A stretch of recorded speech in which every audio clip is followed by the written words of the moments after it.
Guys, कैसे हो आप लोग। दिल से आपका स्वागत है मेरे चैनल पे income tax law and economics, जहाँ पे हम लोग टैक्सेशन रिलेटेड बात कर रहे हैं। और आज हम बात कर रहे हैं HRA के ऊपर। ठीक, अब HRA क्या होता है भाई? तो अलाउंस होता है ये।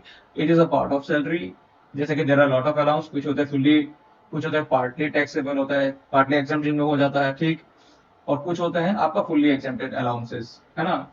तो अगर आप देखिए फॉर एग्जांपल HRA क्या है, तो ये एक, इसका एग्जम्पशन जो होता है टैक्सेशन कंप्यूटेशन में, एग्जम्प्टेड में एक लिमिटेशन तय करती है। लिमिटेड एग्जम्प्टेड अलाउंस होता है, ये नोट कर लेना। ये एक, और बेसिकली HRA आपको कैलकुलेशन आना चाहिए, और जीपीएफ अगर प्रोविडेंट फंड के भी कैलकुलेशन होते हैं।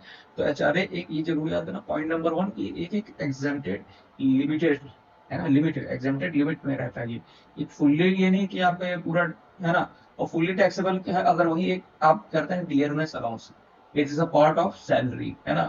तो ये फुल्ली टैक्सेबल है, इसमें कोई भी लिमिट नहीं है, इसमें पूरे पूरे ये पे ही आपको टैक्स देना पड़ेगा। ये होता है कि भाई इन्फ्लेशन जो आपका होगा ना, उसी को बीट करने के लिए हम लोग दे देते हैं। जो कि आपका एम्प्लॉयर होगा वो आपको देगा इन्फ्लेशन को बीट करने के लिए, कि भाई इन्फ्लेशन रेट हमारा है, उसको बीट कर दें। ठीक, अब बेसिकली मैं इतना आप समझ चुके हैं। तो भाई HRA हमारा क्या है? HRA हमारा है एग्जाम, एक एग्जामेंट लिमिट की एग्जाम्पशन होती है। हाउस रेंट अलाउंसेस का पूरा नाम लिख देते हैं, नोट कर लीजिए। House rent allowance. ठीक, हाउस रेंट अलाउंस, नाम से समझ गए। हाउस रेंट अलाउंस ये कौन देता है? एम्प्लॉयर। अपनी, एम्प्लॉयर देता है अपने, किसको? एम्प्लॉय को, अपने पर्सनल को देता है कि भाई मैं आपकी सैलरी में दे रहा हूं ताकि आप रेंट पे कर पाए। अब ये रेंट की लिमिट ये एग्जेम्प्टेड लिमिट है, ठीक। लेकिन इसमें एक और कंडीशन आप याद रखिए कि ये क्या है, ये एग्जेम्प्टेड लिमिट है, लेकिन HRA का जो यूज ही नहीं कर पा रहा है। फॉर एग्जाम्पल आप अपने ओन हाउस में रह रहे हैं, तो आपका एक तरह से नील आ जाएगा एक जगह। जब कैलकुलेशन करेंगे तो आपका यहाँ पे सबसे लीस्ट क्योंकि हम लोग एग्जाम्प्टेड बनाते हैं, अगर आप कैलकुलेशन करेंगे फर्दर, तो वो आपका नील हो जाएगा, यानी आपका पूरा पूरा HRA एक तरह से टैक्सेबल पड़ेगा। लेकिन वही अगर आप रेंट पे सही में रहते हैं तो आपका कंप्यूटेशन करना पड़ता है। क्यों? क्योंकि इसमें आपका नील तो आएगा, इसमें एक अमाउंट आएगा जिसको आपको एग्जाम्प्टेड लिमिट में हम लोग लगा देंगे। तो HRA में कैसे हम कैलकुलेशन करते हैं? तो भाई HRA हम कैलकुलेशन करते हैं आपका, सॉरी, HRA पे कैलकुलेशन करेंगे, पहला तो होता है कि आपका एक्चुअल HRA रिसीव्ड। ठीक, ये 3 सेक्टर हो, तीनों में से हम क्या चुनेंगे? लिस्ट को चुनेंगे। एक्चुअली में 3 सेक्टर जो आपके होते हैं उसी में से हम लोग लिस्ट को चुनेंगे, समझ रहे हैं। ये नहीं मतलब लाइक आपने कैसे भी कैसे कर लिया, बट सबसे लिस्ट जो होगा आपका, ठीक, दैट इज कैलकुलेटिव। जो होगा हम लोग का जोड़ घटाव जो भी हम लोग करना है वो उसी में हम लोग करना, उससे आगे नहीं कुछ जाना, ना उससे पीछे कुछ जाना, समझ रहे हैं। ठीक, आपका 10% ऑफ द आपका एक्चुअल HRA रिसीव्ड।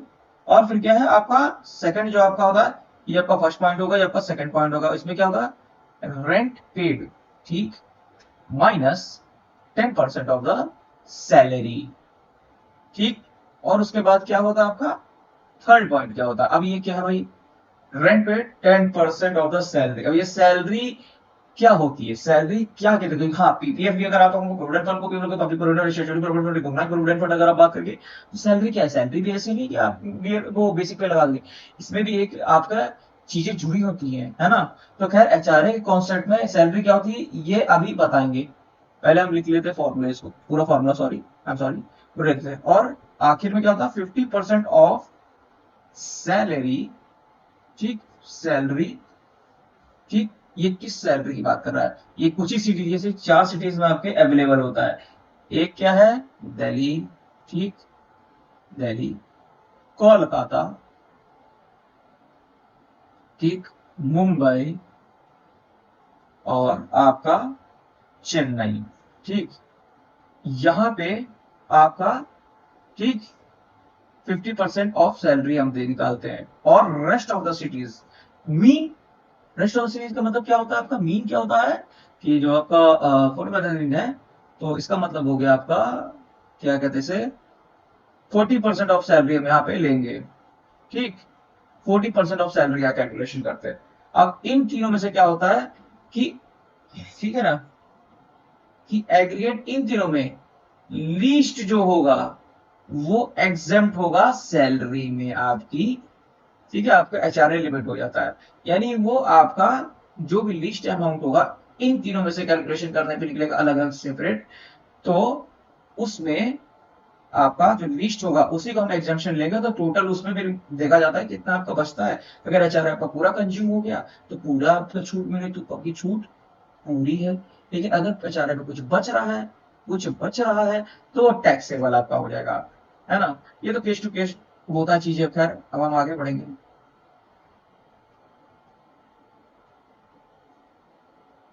आ,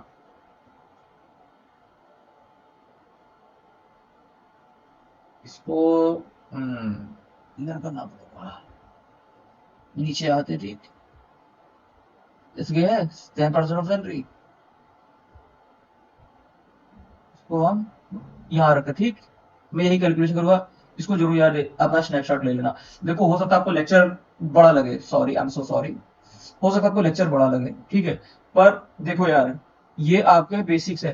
क्योंकि देखिए अगर आप जो कैलकुलेशन कर रहे हैं, अगर इसमें अगर आप क्वेश्चन वोश्चन प्राइवेट अगर आप पर्सनल कर रहे हैं कोई नहीं, लेकिन अगर यही गलती आपने पेपर में की तो आप सीधा फेल हो जाएंगे।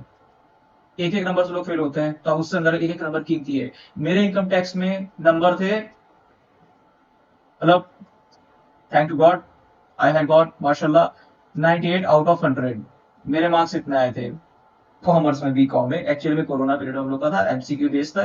अब एमसीक्यू में आप जानते हैं एमसीक्यू में लोग फेल होते थे, साल के फेल हुए थे, लेकिन मैंने दिमाग में टेक्निक से पढ़ाई की थी, तो मैं इसीलिए कह रहा हूँ कि I have scored 98 out of 100 from LU.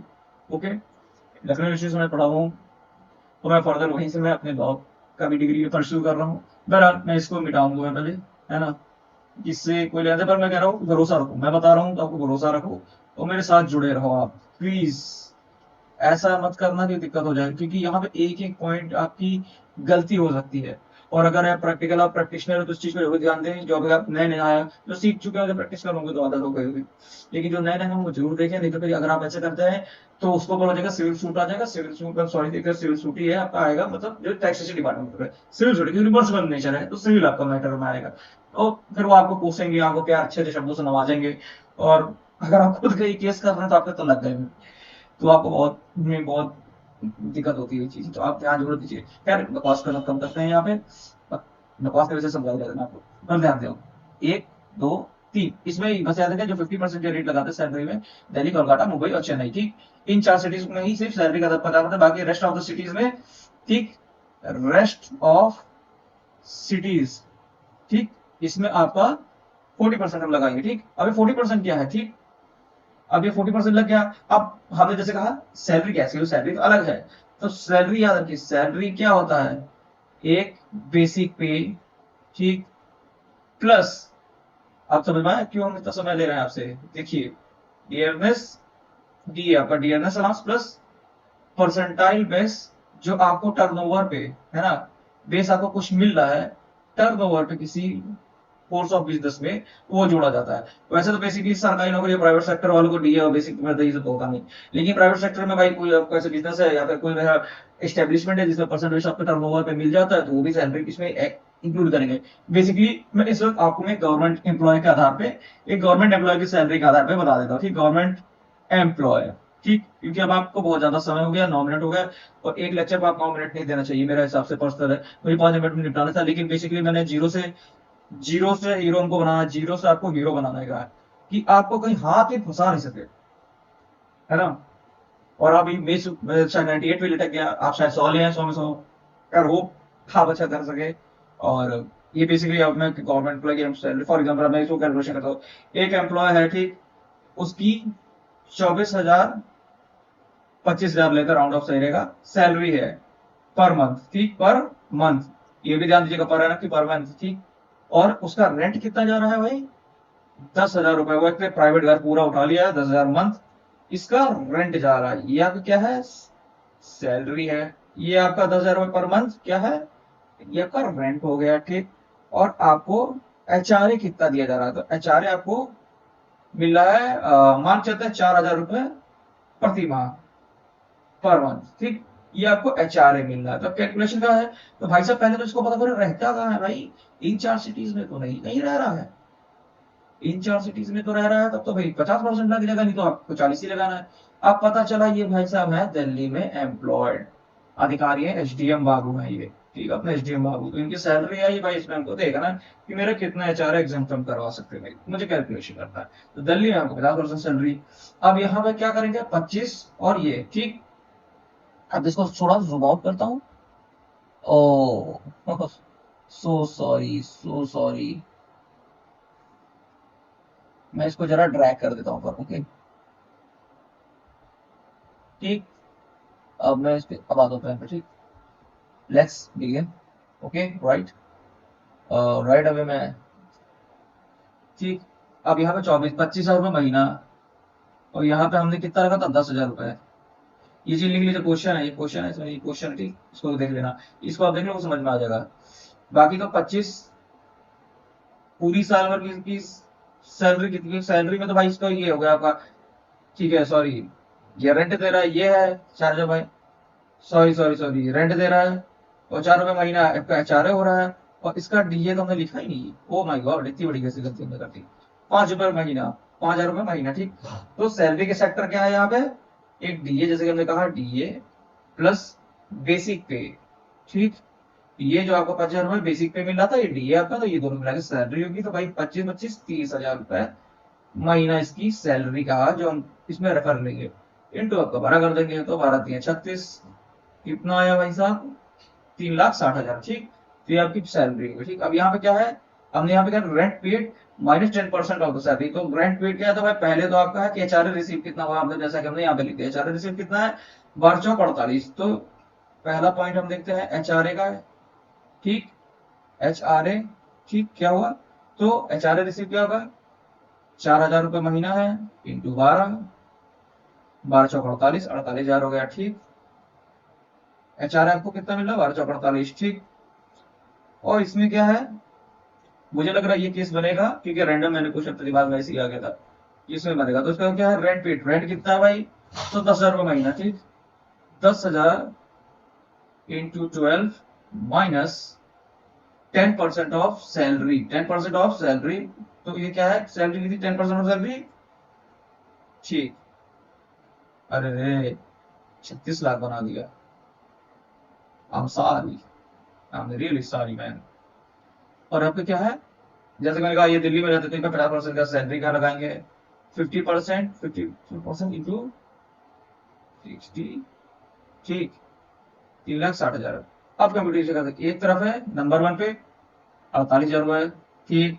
HRA जो आपका होगा actually HRA receive, number second पे हमारा क्या है भाई 10,000 इंटू 12, एक साल का, तो 1,20,000 हमारा हो गया, ठीक। 1,20,000,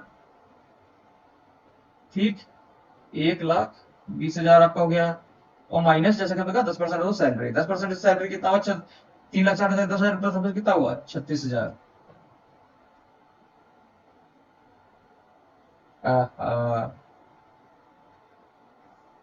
36,000 ये हो गया। अब इन दोनों को माइनस कर देते हैं, ठीक।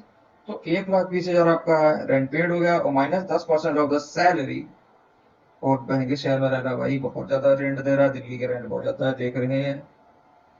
ओ मैन, -36,000 आपका आता है 84,000, ठीक, 84,000।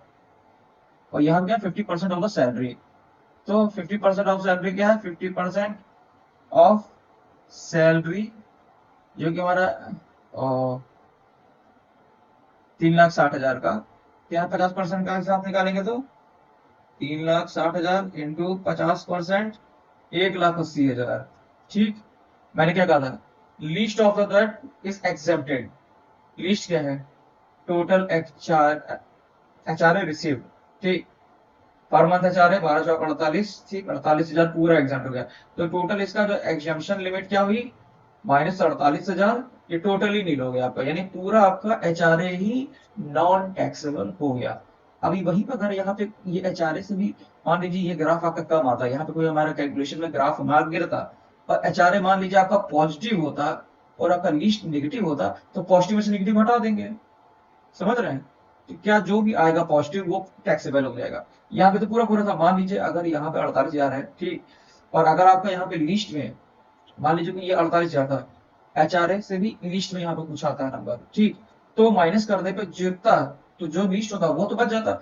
मान लेते हैं कि आपका इसमें मान लिया, ठीक, जैसे कि एक्स एज्यूम कर लिया मैंने कि हमारा इससे भी नीचे है, कि हमारा 28,000 कोई संख्या आती, किसी भी इसमें कैलकुलेशन मान लीजिए 28,000 आती, इससे लिमिट में अगर कम आती, तो 48,000 माइनस 28,000 जो हमारा एग्जेंटेड है, तो रेस्ट हमारा बताया 2,000 20,000 है, तो ये 20,000 जो हमारा रेस्ट है ये टैक्सेबल होता है, क्योंकि 28,000 जो है ये तो टैक्सेबल जो सबसे लिस्ट है, तो ये एग्जेम्प्ट होता है। और ये हमारा होता टोटल हमारा एचआर है, तो टोटल एचआर में से जो एग्जेम्प्टेड लिमिटेड है तो 20,000 बचा, ये टैक्सेबल हो गया है।